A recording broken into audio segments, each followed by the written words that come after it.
Market માસ્ટર્સમાં આપનું સ્વાગત છે. આજે આપણી સાથે ચર્ચામાં સેન્ટ્રમ વેલ્થ મેનેજમેન્ટના દેવાંગ મહેતા જોડાઈ ગયા છે. Devang sir, good morning. તો ફર્સ્ટ હાફ ગયું છે આ વર્ષનું કહી શકાય, અને આ વર્ષમાં પણ આપણે સેકન્ડ વેવને પણ ફેક્ટરિંગ કરી લીધી, અને જે ગ્રોથ આપણને ઓલમોસ્ટ માર્ચ એપ્રિલમાં જોવા મળવાનો હતો અથવા જેને આપણે એન્ટિસિપેટ કરી રહ્યા હતા, એ હવે ફરી પાછા ક્વાર્ટર વનમાં ક્યાંક ફિઝલ આઉટ થતું જોવા મળશે. તમે આ ફર્સ્ટ હાફને કઈ રીતે મૂલવી રહ્યા છો? Good morning Nisha, thanks for having me on the show. I think clearly અત્યારના આપણે જોઈ રહ્યા છીએ કે આજે 6 મહિના ઓલમોસ્ટ કમ્પ્લીટ થવા આવ્યા છે આ કેલેન્ડર યરના, અને ફાઇનાન્શિયલ યરના ઓલમોસ્ટ 3 મહિના પૂરા થાય છે. ઓવરઓલ આપણે જોઈએ તો એક ફર્સ્ટ વેવ જે લાસ્ટ યર આવ્યો હતો એના કરતા પણ આ એક ફેટલ સેકન્ડ વેવ હતો. પણ આપણે જોઈએ તો કોર્પોરેટ ઇન્ડિયા કહીએ કે ઇન્ડિયા એઝ અ નેશન કહીએ, તૈયારીઓ ઘણી સારી હતી. અને આને જે આપણે લાસ્ટ યર અનનોન કહેવાતું હતું, આ વર્ષે એટલીસ્ટ થોડું નોન ડિસીઝ હતું. તો મારા ખ્યાલથી આ વખતે જે ફેટાલિટીઝ થઈ છે, ઓફકોર્સ એને તો કોઈ રોકી ન શક્યું, એ ઘણું ખરાબ બન્યું છે. પણ સાથે સાથે અત્યારના આપણે જોઈએ તો જે તૈયારીઓ બતાવી હતી, જે ટ્રાન્સપોર્ટ ચેઇન્સ આ વખતે કોલેપ્સ નથી થયા. આ વખતે પણ લોકડાઉન હતું, 2-2.5 મહિના થોડું કડક લોકડાઉન અક્રોસ ઇન્ડિયા, અમુક સિટીઝમાં, મેજર સ્ટેટ્સમાં હતું. પણ એના કારણે પણ કોઈ બહુ મોટું ડિસરપ્શન થયું હોય એવું નથી થયું. યસ, ઓફકોર્સ ઘણી બધી ઇન્ડસ્ટ્રી સેટબેક થઈ છે, જ્યાં એપ્રિલ, મે, જૂન ક્વાર્ટર કહીએ આપણે તો જે એકદમ બમ્પર ક્વાર્ટર આવવાની શક્યતાઓ હતી. જેમ આપણે જોઈએ તો જાન્યુઆરી, ફેબ્રુઆરી, માર્ચના જે અત્યારે નંબર્સ આવી રહ્યા છે, હજી સુધી લેટ નંબર્સ જે આવી રહ્યા છે, એ નંબર્સ પર પ્રૂવ કરે છે કે લાસ્ટ 2 ક્વાર્ટરમાં ઘણું ઇમ્પ્રુવમેન્ટ થયું છે. લાસ્ટ યરના નંબર્સ પણ ખરાબ નથી આવી રહ્યા. પણ આ ક્વાર્ટર એક એબેરેશન હશે, જે હવે નંબર્સ જુલાઈમાં આપણે જોશું. કદાચ એક થોડું વોશઆઉટ જેવું ક્વાર્ટર હોય, જે અમુક સેક્ટર્સ બહુ સફર કરશે. પણ એની આગળ માર્કેટ કદાચ નેક્સ્ટ 6 મહિના, 9 મહિના, 12 મહિના જોઈ રહ્યું છે, જ્યારે અર્નિંગ્સ ગ્રોથમાં ફરીથી મોમેન્ટમ આવશે. હવે લોકડાઉન આપણે જોઈએ છીએ કે ધીમે ધીમે એન્ડ થઈ રહ્યું છે, ઓપન અપ થઈ રહી છે ઇકોનોમી, અને આપણે જોઈએ તો જનરલી પોઝિટિવિટી આવી રહી છે વેક્સિનેશનના નંબર્સના કારણે બી. આઈ થિંક કદાચ આ 3 મહિનાના જો નંબર્સ આપણે ઇગ્નોર કરીએ જુલાઈમાં, તો આગળ જતા કદાચ સારા દિવસો જોઈ શકીએ. ડેફિનેટલી. પણ તમે જુઓ તો આમાં વૈશ્વિક સમાચારોનો પણ ઘણો મોટો હાથ અત્યારે દેખાઈ રહ્યો છે, જ્યાં આપણે ઇન્ફ્લેશનને વધતા જોઈ રહ્યા છે. તો જ્યારે વિશ્વ ઇન્ફ્લેશનને લઈને ફરી પાછા કન્સર્ન બતાવી રહ્યું છે, તો શું આપણે પણ આપણા ત્યાં ઇન્ફ્લેશનને ફોકસમાં રાખીને ટેન્શન વધારવું જોઈએ, કે અત્યારે મને લાગે છે આરબીઆઈ ઘણો સપોર્ટિવ છે આ મેટરમાં? યસ, એક નજર જરૂર ઇન્ફ્લેશન ઉપર હોવી જોઈએ, કારણ કે જ્યારે ફુગાવો આવે છે ત્યારે એના બે ઇમ્પેક્ટ છે. એક જે આપણે કહીએ છીએ ઇન્ફ્લેશન, જે સ્કેરી ઇન્ફ્લેશન હોય છે, કે જે ખરાબ ઇન્ફ્લેશન હોય છે, જેના કારણે ઇન્ટરેસ્ટ રેટ ઉપર જઈ શકે છે, લોકો પહોંચી નથી શકતા, મોંઘવારી બહુ વધે છે, અને એના કારણે ઇન્ટરેસ્ટ રેટ પણ હાઈ જવાની શક્યતાઓ સેન્ટ્રલ બેંક્સ વધારે છે. અને ઓફકોર્સ આપણી આરબીઆઈ પણ એ જોતા કદાચ ઇન્ટરેસ્ટ રેટ ભવિષ્યમાં વધારે.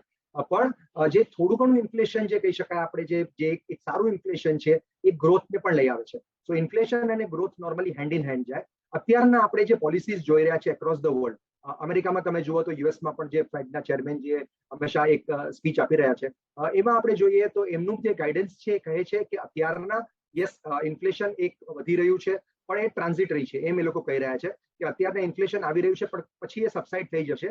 એટલે જે ઇન્ટરેસ્ટ રેટ છે વધવાની શક્યતાઓ છે, પહેલા જે 22-23 સુધી અમે નહીં વધારીએ એમ કહેતા હતા, એમાં થોડું એક કેસ પંક્ચર પડ્યું છે, અને હવે લોકો એન્ટિસિપેટ કરી રહ્યા છે કે ઇન્ટરેસ્ટ રેટ ગ્લોબલી થોડા જલ્દી વધશે, અને જે ટેપરિંગ કહેવાય, ટેપર ટેન્ટ્રમ્સ જે આપણે પહેલા જોયા હતા, એ ટેપરિંગ કદાચ ફરી વખત ઇકોનોમિક ઇમ્પેક્ટ અને માર્કેટ પર એક ઇમ્પેક્ટ લાવી શકે છે. પણ યસ, ઇન્ડિયા વિશે તમારો જે સવાલ છે, આરબીઆઈ અત્યાર સુધી ઘણું જ એકોમોડેટિવ રહ્યું છે. ગ્રોથ આવા ટાઈમમાં જ્યારે પેન્ડેમિક છે, ત્યારે સ્ટિમ્યુલસ અને ગ્રોથની ઇકોનોમીને જરૂર છે. ઘણા બધા સેક્ટર્સને, એમએસએમઈ હોય કે એસએમઈ હોય કે ઘણા બધા ડિફરન્ટ સેક્ટર્સ છે, એને અત્યારના સ્ટિમ્યુલસની જરૂર છે. અને ખાસ કરીને જો ઇન્ટરેસ્ટ રેટ ફરી વખત વધવાના ચાલુ થાય, તો કોર્પોરેટ ડેટને બધાને પણ તકલીફ થઈ શકે છે. તો યસ, એક નજર ઇન્ફ્લેશન પર જરૂર રાખવી જોઈએ. જો ઇન્ફ્લેશન જલ્દી વધવાનું શરૂ થઈ ગયું, તો કદાચ ઇન્ટરેસ્ટ રેટ સુનર દેન લેટર વધવાનું ચાલુ થઈ શકે છે. ત્યારે તમે જો ક્રૂડ જે રીતે સડનલી વધી ગયું, ડિમાન્ડ ચોક્કસ આવશે, પણ જે ભાવ વધી રહ્યા છે એ આપણા માટે કદાચ એટલા પોઝિટિવ ન હોઈ શકે, કારણ કે એક બાજુ ડોલર ઇન્ડેક્સ તમે જો 92 પાસે પહોંચી ગયું હતું, તો એની ઇમ્પેક્ટ સીધી રૂપિયા પર આવી હતી, ને આ બધાની અસર ડેફિનેટલી આપણા કરંટ અકાઉન્ટ ડેફિસિટ પર આવશે. ઇવન આપણે ક્રૂડની ભાવો વધતા આપણા ઘણી બધી કંપનીઓના જે રો મટીરિયલ પ્રાઇસીસ છે એ પણ વધતા જોયા છે. એને તમે કઈ રીતે મૂલવો છો અત્યારે? બહુ જ સરસ સવાલ છે. રો મટીરિયલ કોસ્ટ વધશે, પ્રાઇસીસ વધી ગયા છે, અને કંપનીની ઇનપુટ કોસ્ટ ઉપર એ પ્રેશર બિલ્ડ કરી રહ્યું છે. ડેફિનેટલી 2-3 વસ્તુ જે આપણે જોઈ છે, એક મેટલ પ્રાઇસીસ હોય, તમે સ્ટીલ કહો કે એલ્યુમિનિયમ કહો કે કોપર કહો, બધામાં આપણે છેલ્લા લગભગ વર્ષથી જોઈ રહ્યા છે કે કન્ટિન્યુઅસ વધારો થઈ રહ્યો છે. ક્રૂડ જે ઇન્ડિયા માટે બહુ જ ઇમ્પોર્ટન્ટ છે, જે આપણી fiscal deficit, current account deficit માટે એક હાનિકારક વસ્તુ છે જો આપણે 70 ઉપર સસ્ટેન થઈને ક્રૂડ ત્યાં જ રહે તો. બટ કદાચ આપણે જોઈએ તો બીજી સાઈડમાં જોઈએ હાઇન્ડસાઇટ તો ઇન્ડિયાના જે ફોરેક્સ રિઝર્વ્સ છે એ રેકોર્ડ લેવલ પર છે. $600 બિલિયન થી ઉપર આજે જ્યારે આપણે હોઈએ અને ફિગર વધતો જ જાય છે ત્યારે આપણે કહી શકાય કે આપણી સિચ્યુએશન ઘણી બેટર છે એક્સટર્નલ એકાઉન્ટને જો ફેક્ટર ઇન પણ કરીએ તો. સાથે સાથે ઇમ્પોર્ટન્ટલી એ જોવા મળ્યું છે કે ઘણી કંપનીઝ, જસ્ટ નામ આપી રહ્યો છું, કંપનીઝ લાઈક એશિયન પેન્ટ્સ વધારે અને અમુક પેન્ટ કંપનીઝ છે, અમુક કાર કંપનીઝ છે, તમે જોયું હશે મારુતિ જેવી કંપનીઝ છે, અમુક ટુ વ્હીલર કંપનીઝ છે, એ લોકોએ પ્રાઇસ રાઇઝ લીધું છે. એનો શું મિનિંગ છે કે જે માર્કેટ લીડર્સ કંપની છે, જે માર્કેટ લીડિંગ કંપનીઝ છે, એ લોકો પાસે પ્રાઇઝિંગ પાવર છે આજે. અને કદાચ ડિમાન્ડ ફરી વખત જે પેન્ટઅપ ડિમાન્ડ અને સ્ટ્રક્ચરલ ડિમાન્ડ જો બંને પાછી આવશે તો આઈ થિંક બહુ જ પોઝિટિવ રહેશે માર્કેટ માટે, ઇકોનોમી માટે અને ઇવન કંપનીઝ માટે. કારણ કે એ લોકો પાસે જો આજે પ્રાઇઝિંગ પાવર હોય તો રો મટીરિયલ કોસ્ટને પાસ કરી શકીએ જો એન્ડ કન્ઝ્યુમરને, તો ડેફિનેટલી યસ ઇન્ફ્લેશન વધે પણ ઓવરઓલ ફાયદો થઈ શકે કંપનીની પ્રોફિટેબિલિટી માટે, એટલીસ્ટ એમના માર્જિન્સ પ્રિઝર્વ થઈ શકે. તો યસ પોઝિટિવ નેગેટિવ બંને છે આમાં. ક્રૂડ જો વધ્યું તો સેન્ટિમેન્ટ માટે પણ નેગેટિવ થશે ઇન્ડિયા માટે અને યસ આપણી બેલેન્સ શીટ્સ માટે પણ એ નેગેટિવ થશે. તમે ખાસ કરીને ઓટો કંપનીઝનો ઉલ્લેખ કર્યો તો ડેફિનેટલી હવે ઓટો નંબર્સ આવશે અને અપેક્ષા છે કે આ જૂન મહિનાના ઓટો વેચાણના આંકડા હશે એ થોડાક ક્યાંક સુધરતા દેખાય, કારણ કે આપણે જૂન મહિનામાં જોયું ઘણા શહેરોમાં ઇકોનોમી પાટા પર આવતી દેખાય. ડેફિનેટલી તમે કીધું એમ ઘણા કંપનીઝે ભાવ વધારો લીધો છે, પણ કઈ રીતે મૂલવી રહ્યા છો અત્યારે ઓટો કંપની, કારણ કે ઓટો સેક્ટર જે છે એ ગ્રોથ ઇન્ડિકેટર છે. Very true. ઓટો સેક્ટરમાં અત્યારે આપણે તમે જુઓ તો છેલ્લા 3-4 વર્ષથી ઘણી બધી તકલીફોમાંથી બહાર નીકળ્યું છે. તમે પહેલા કહ્યું તો જે ઇન્સ્યોરન્સ નોર્મ્સને ચેન્જ કરવામાં હતા, યુરોનું જે માઇગ્રેશન થયું નોર્મ્સનું, એના કારણે પણ ઓટો સેક્ટર થોડું લાઇમલાઇટમાં હતું. પછી ઇલેક્ટ્રિક વ્હીકલ્સની જે હિસાબે એડવાન્સમેન્ટ ઓફ ટેકનોલોજીની વાત ચાલતી હતી એમાં પણ ઘણી કંપનીઝે ઓલરેડી જોયું હતું કે થોડો ખરાબ ટાઈમ આવ્યો હતો. પણ લાસ્ટ 1 વર્ષમાં જે ટફ ટાઈમ્સ આવ્યા એમાં ઘણી બધી કંપનીએ પોતાની એફિશિયન્સી અને પ્રોડક્ટિવિટી વધારી છે. સાથે સાથે તમે જેમ કહ્યું એમ કદાચ ઇકોનોમી ઓપન અપ થશે. આપણે જ્યારે લાસ્ટ વેવમાં જોયું હતું કે સપ્ટેમ્બર ઓક્ટોબર પછી જ્યારે બધું ખુલવાનું ચાલુ થયું હતું, 2-3 મહિનાઓ જ્યારે ફેસ્ટિવ સિઝન હતી ત્યારે ડિમાન્ડ જોરદાર હતી અને લોકોને એક સેકન્ડ વેહિકલ ઓન કરવાની પણ જરૂરત લાગતી હતી.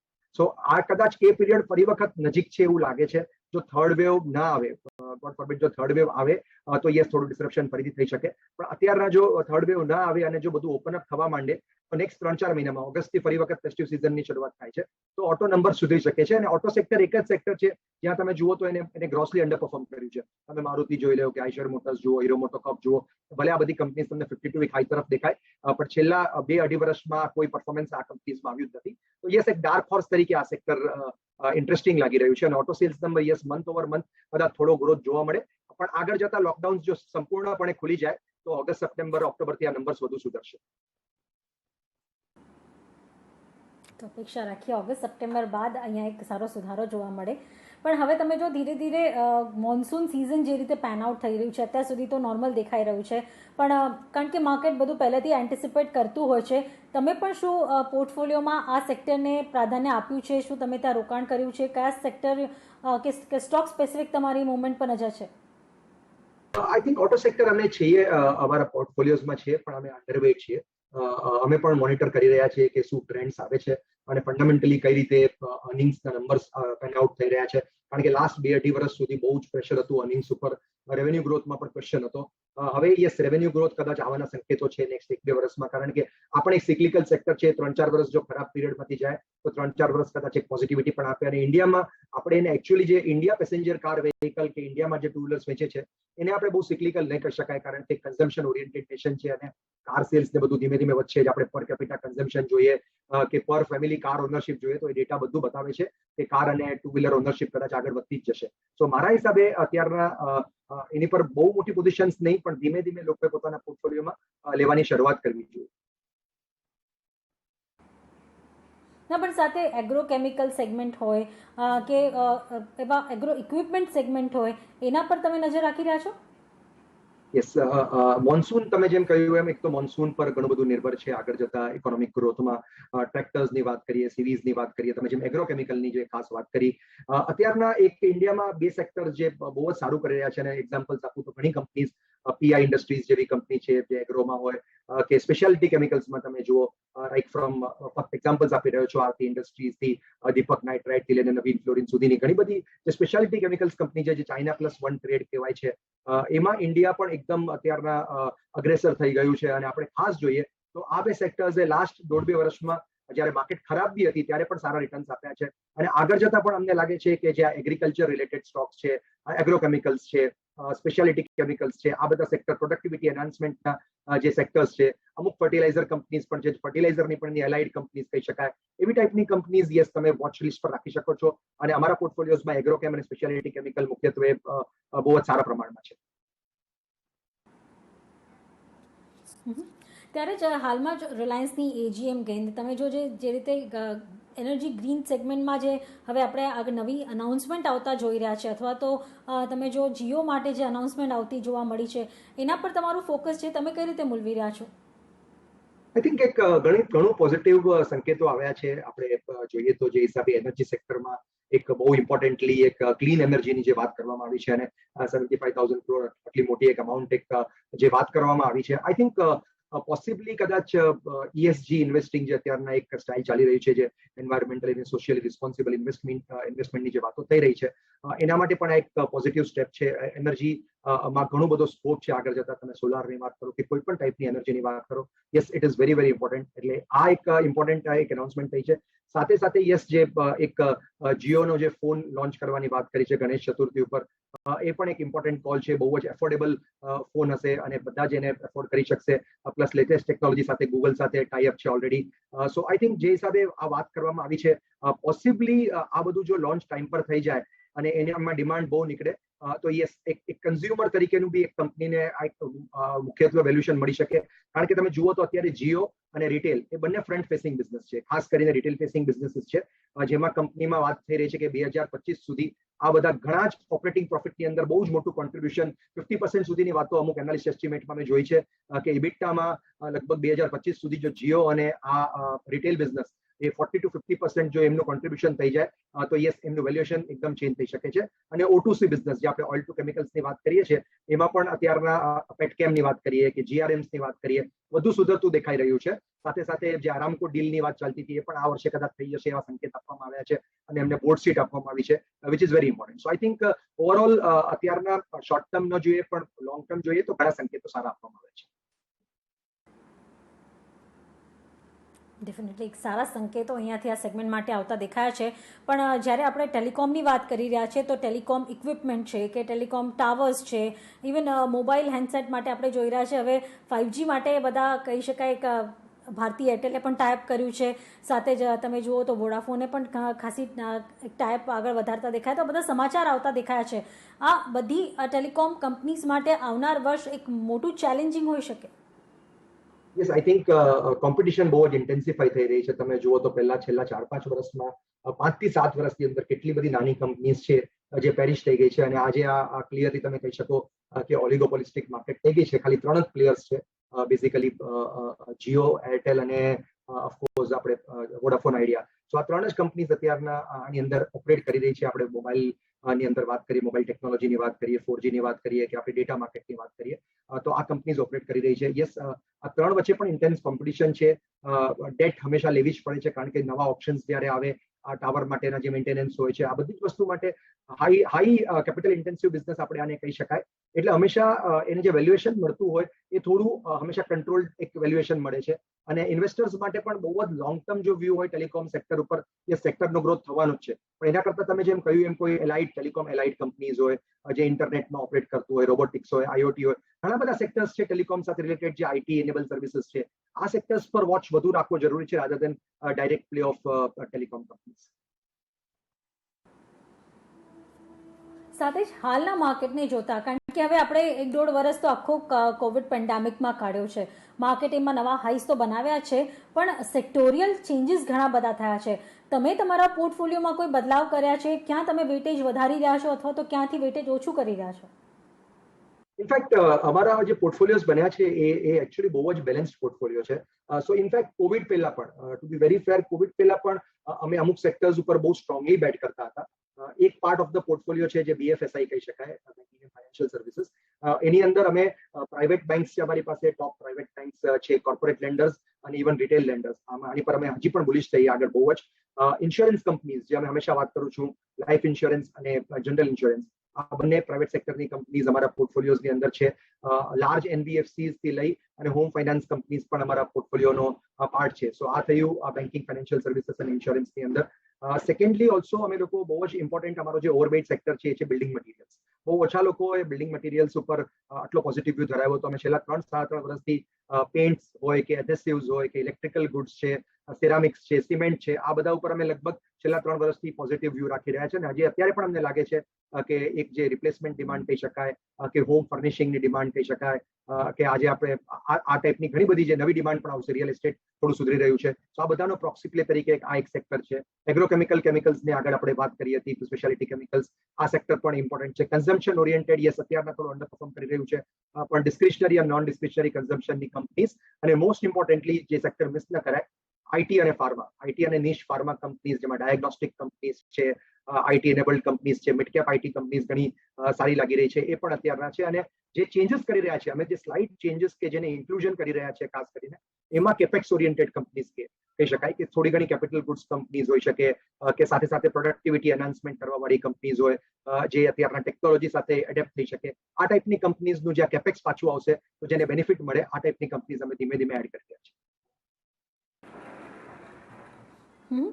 એમાં હું જાણવા માંગીશ, કારણ કે રિટેલ સેગમેન્ટમાં તમે જો ડીમાર્ટે જે અત્યારે પરફોર્મન્સ દેખાડ્યું છે, અથવા તો તમે બીજા રિટેલ સેગમેન્ટને જુઓ, ઇવન એફએમસીજી જુઓ, તો એમણે થોડીક કહી શકાય ને કે પિકઅપ દેખાડ્યું છે છેલ્લા મહિનામાં. અદરવાઇઝ તમે જુઓ તો થોડા લગાડ અથવા સાઇડવેઝ ચાલી રહી હતી એફએમસીજી અને રિટેલ કંપનીઝ. તમે કઈ રીતે મૂલવી રહ્યા છો? આ સેગમેન્ટ પર કેટલું ફોકસ છે તમારું?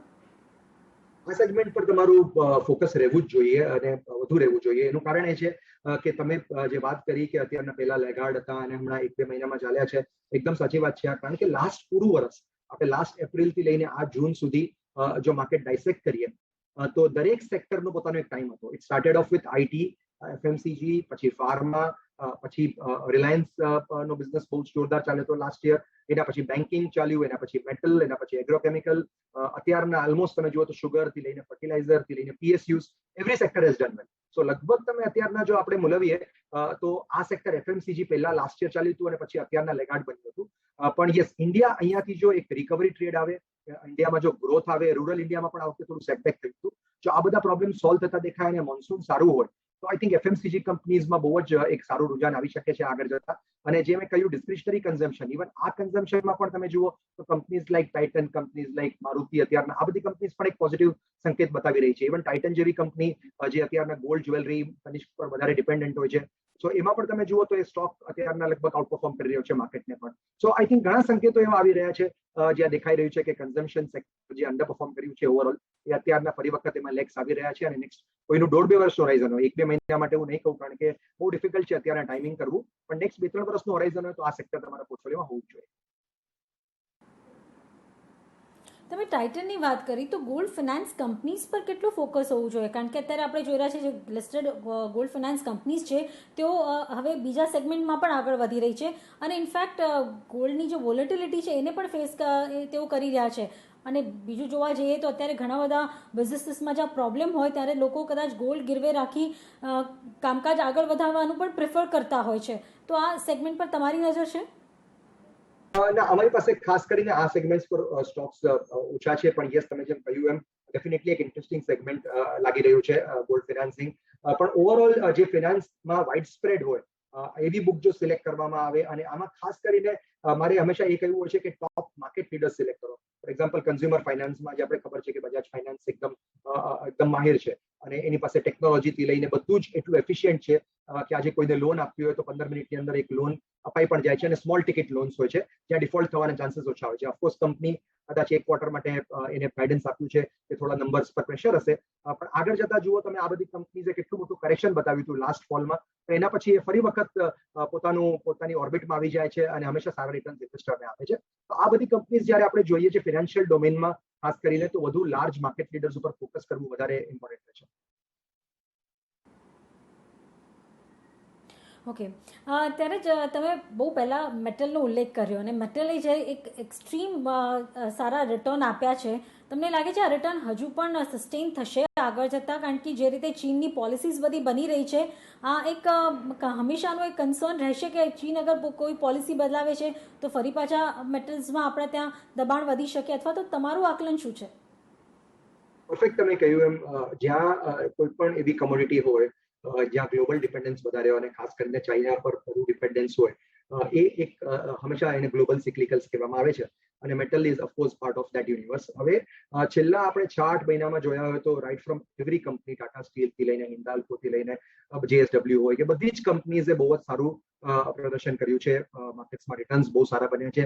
ઇન્વેસ્ટર્સ જે પાસ્ટમાં ઇન્વેસ્ટેડ હતા એને પણ ત્યારે આટલા જોરદાર રિટર્ન્સ નથી જોયા 6-12 મહિનામાં. પણ આપણે જોઈએ તો આ કંપની એટલી સિક્લિકલ હોય છે કે આજે તમને આટલા સારા રિટર્ન્સ આપ્યા છે, કદાચ 2-3 વર્ષની સાયકલ જ્યારે ખરાબ થાય ત્યારે આ કંપનીઝ ફરી વખત પોતાના જૂના લોસ પર પણ જઈ શકે છે. સો હંમેશા એક રિસ્ક વાળું ટ્રેડ હોય છે. જે આ ટ્રેડની અંદર પાર્ટિસિપેટ કરી શકે એને જ કરવું જોઈએ, કારણ કે અધરવાઇઝ આ કંપનીઝમાં તમે જુઓ તો હાઈ ડેટ હોય છે. અત્યારના ડિલિવરેજ થઈ રહ્યું છે પણ હાઈ ડેટ હોય છે, ઇન્ટરેસ્ટ સર્વિસિંગની તકલીફ પડે છે જ્યારે ઇન્ટરેસ્ટ રેટ હાઈ થાય ત્યારે. તો કઈ રીતે આ કંપનીઝને આપણે બોલાવવી જોઈએ એ બહુ જ એક ડિફિકલ્ટ કોલ છે. તો મારા હિસાબે અત્યારના તમારે મેટલ્સ પર જો તમારી પાસે પ્રોફિટ ઘણો બધો હોય તો ધીમે ધીમે પ્રોફિટ બુકિંગ કરવું જોઈએ. યસ, આગળ સાયકલ કદાચ ચાલી શકે છે પણ ધીમે ધીમે પ્રોફિટ બુકિંગની એક રાહ તૈયાર કરવી જોઈએ.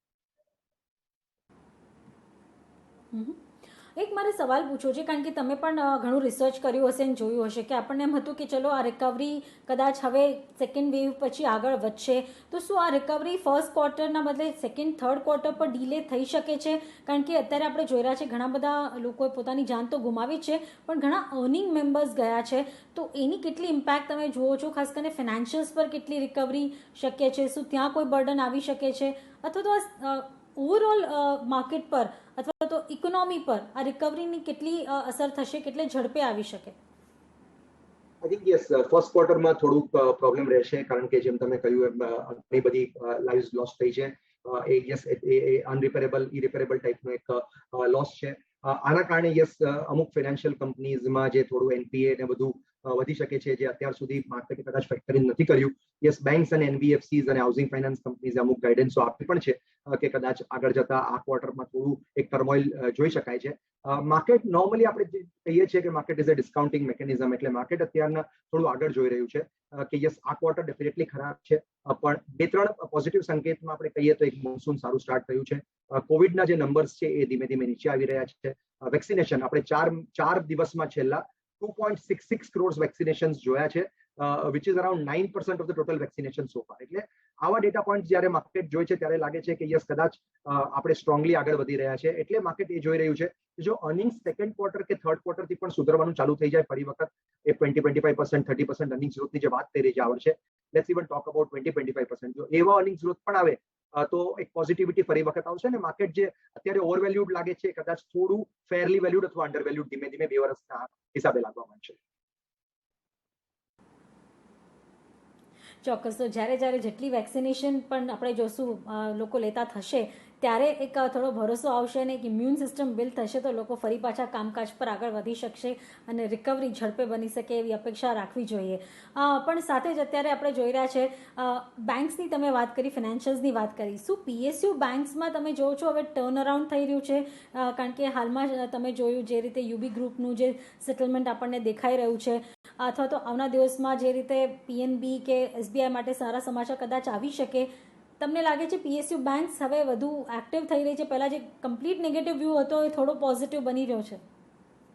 આઈ થિંક યસ, એક જે બહુ જ નેગેટિવ વ્યૂ હતો ઓવરઓલ સ્ટ્રીટનો કે જે એના વેલ્યુએશન્સ હતા, વેલ્યુએશન્સ હંમેશા બહુ જ ચીપ રહ્યા છે આ બધી કંપનીઝના. તમે પ્રાઇવેટ પિયર સાથે કમ્પેર કરો તો, કારણ કે પ્રાઇવેટમાં તમને એક અર્નિંગ્સ ગ્રોથની શ્યોરિટી હોય, NPA બહુ નહીં હોય એની શ્યોરિટી હોય અને NIMs નોર્મલી મેન્ટેન થતા હોય છે. હવે જ્યારે PSU બેંકની વાત કરીએ તો જ્યારે ખરાબ પીરિયડ આવે છે ત્યારે ઘણું બધું એની પર બર્ડન આવે છે, ઘણી બેડ ડેટ્સ એની બને છે, NPAs વધતા જાય છે અને એને ઘણી વખત વેવર્સ આપવા પડે છે. સો આઈ થિંક હવે કદાચ જે હિસાબે એક એગ્રેસિવ પોલિસી બની છે કે કોર્પોરેટ જે ખોટી રીતે ડિફોલ્ટ થઈ રહ્યા છે એ લોકોના પણ પૈસા, એ લોકોના એસેટ વેચીને પૈસા રિયલાઇઝ કરવામાં આવશે, જે છેલ્લા થોડા દિવસોમાં આપણે એક જોયું છે. એના કારણે પોઝિટિવિટી PSU યુનિવર્સમાં આવી છે. અને સેકન્ડ, જે એક રોડમેપ આપવામાં આવ્યો છે કે ગવર્મેન્ટ જે કહી રહ્યા છે કે we have no business to be in business, અને જે બે PSU બેંક અને એક ઇન્સ્યોરન્સ કંપનીઝ માટે પ્રાઇવેટાઇઝેશનની વાત થઈ રહી છે, રાધર દેન સેલિંગ ઓફ કદાચ પ્રાઇવેટાઇઝેશન થઈ જાય કે કોઈ એને ટેક ઓવર કરી લે કે મર્જ કરવામાં આવે, આવા ઘણા બધા સ્ટેપ્સ જો આગળ આવશે તો પીએસયુ બેંક્સ માટે ખાસ કરીને એક સંકેતો સુધરશે. અને યસ, ડેફિનેટલી એક વોચ રાખવો પડશે, કારણ કે ફરી વખત જો ખરાબ સાયકલ ચાલુ થાય તો પીએસયુ બેંક્સને પહેલા જ કરેક્શન અને પહેલા પનિશમેન્ટ આપવામાં આવે છે. પણ યસ, વેલ્યુએશનના હિસાબે સસ્તું છે એટલે અત્યારના ધીમે ધીમે આની પર વોચ રાખી શકાય પીએસયુ બેંકમાં, અને સેન્ટિમેન્ટ ડેફિનેટલી સુધર્યું છે જેમ તમે કહ્યું. ડેફિનેટલી. દેવાંગ સર, ઘણી ડિટેલમાં ચર્ચા થઈ છે, ઘણા સેક્ટર્સ પર આપણે ચર્ચા કરી. કોઈ ડિસ્ક્લોઝર? આઈ થિંક મેં ઘણા બધા એક્ઝામ્પલ્સ આજે આપ્યા છે. ઘણા બધા બિઝનેસીસના અમારા પોર્ટફોલિયોમાં અમે શું હોલ્ડ કરીએ છીએ. It is very safe to assume જે પણ સ્ટોક્સ, કોઈ સ્ટોક રિકમેન્ડ નથી કર્યા, પણ કોઈ પણ એવું સંકેતને રિકમેન્ડેશન તરીકે લેવામાં ના આવે, અને it is safe to assume that અમારા ક્લાયન્ટની અને કંપનીઝની પોઝિશન આ બધા બિઝનેસીસમાં હોઈ શકે છે. સર, ખૂબ ખૂબ આભાર, સમય ફાળવ્યો, અમારી સાથે ચર્ચામાં જોડાવ્યા, અને તમે તમારો પોઈન્ટ ઓફ વ્યૂ ને સજેશન્સ અમારા દર્શકો સુધી પહોંચાડ્યા તે બદલ ખૂબ ખૂબ આભાર સર. તો તમે જો માર્કેટ માસ્ટર્સમાં હતા દેવાંગ મહેતાને આપણે ઘણી ડિટેલમાં ચર્ચા કરી, પણ હાલ પૂરતું આટલું જ. મને આપશો રજા. વધુ અપડેટ માટે જોતા રહો CNBC બજાર. નમસ્કાર.